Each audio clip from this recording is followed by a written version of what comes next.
Asha and welcome back to Ramadan in my kitchen.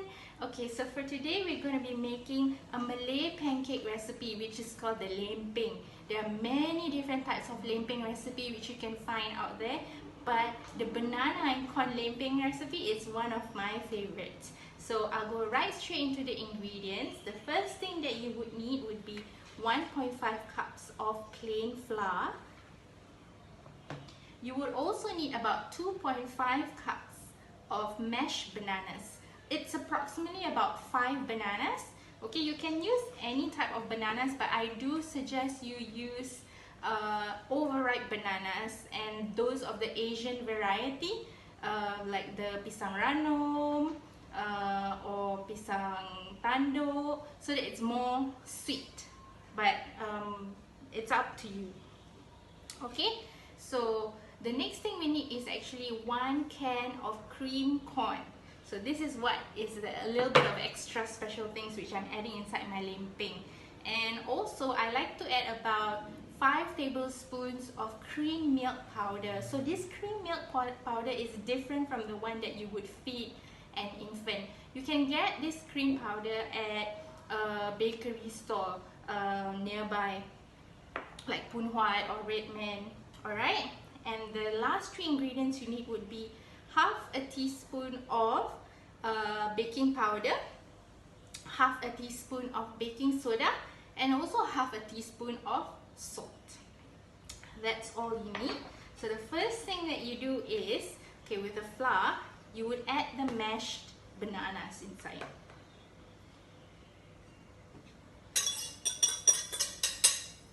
Okay.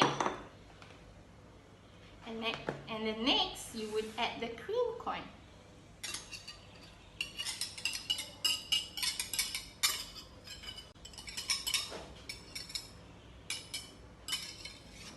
Make sure you scoop everything out. Next, you'll add the milk powder. Okay, stop right there first and mix until it's even. Okay, and make sure that all the flour is coated with the bananas and the corn. You can see that in this recipe I'm not using any water at all. So I've really mixed my batter. There's no need to add any water inside. The batter should be thick like this. Okay, it should not be runny. So the last 3 things that you would add would be your salt, baking powder, and baking soda. However, if you're making this for later, I would suggest adding these 3 ingredients closer to the time where you would be preparing your lempeng. This is so that these 3 ingredients would need time to react to the batter. And if you put it in too early, it will lose its effectiveness. This means that your lempeng will not be as fluffy and nice. Okay, so but for me, I'm making this now, so I'm going to be pouring everything inside.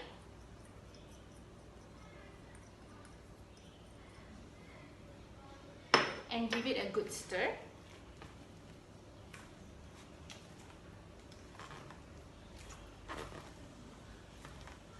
And now the batter is ready to be pan fried. Okay, so now we're ready to fry. I like to fry my lempeng with butter instead of oil. Okay, so just spread some butter on a heated pan, a non-stick pan.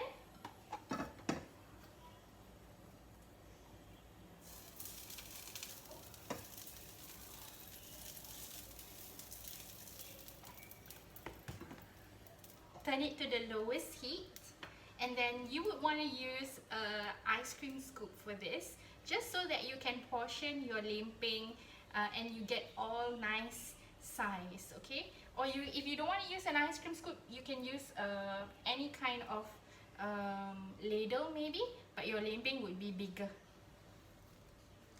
I like my lempeng very cute and nice. So take a spoonful and drop it in the center.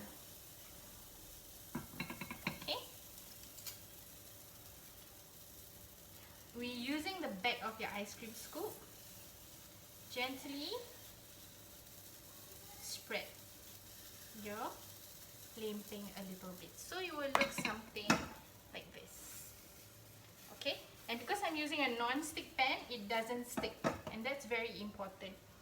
So allow it to cook on low heat for about, I will cook it for about 2 to 3 minutes for each side. Get ready a plate as well so that you can actually arrange your lempeng.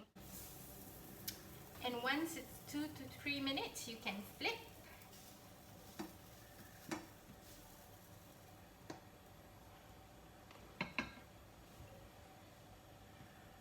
Make sure that the surface has this golden brown color. Okay, that's why it's important as well to generously grease your pan with butter, and as well as to make sure that you cook it at a consistent low heat, because if it's too hot, it would just cook on the outside and the inside would be very mushy.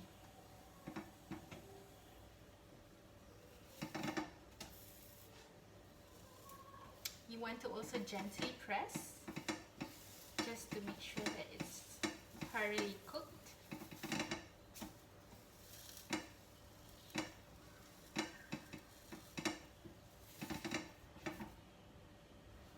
Alright, and then you have a nice fluffy size pancake like this.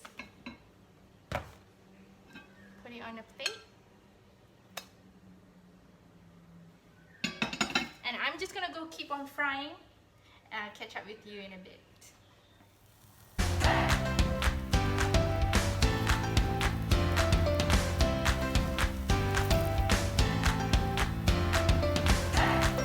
Okay, so the lempeng is partly ready. I'm actually still frying more lempeng. This recipe actually yields about 15 to 20 pieces of lempeng. If that's too much for you, feel free to half the recipe. If you cannot finish your lempeng, what you do is you let it cool down, store in an airtight container, and then pop it in the fridge. So when you want to eat it, just take it out and lightly toast it on a pan, and it's good to go.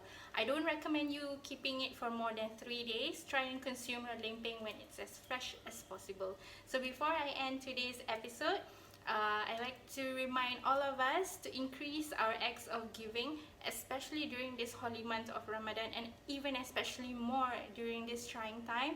Look out for your family, your friends, your neighbors who may be in need, and give what you can. It doesn't matter how big the gesture is, as long as it comes from the heart, and when it's sincere, inshallah, Allah will grant us mercy and forgiveness through this month. So spread the love. Enjoy your lempeng. Bye.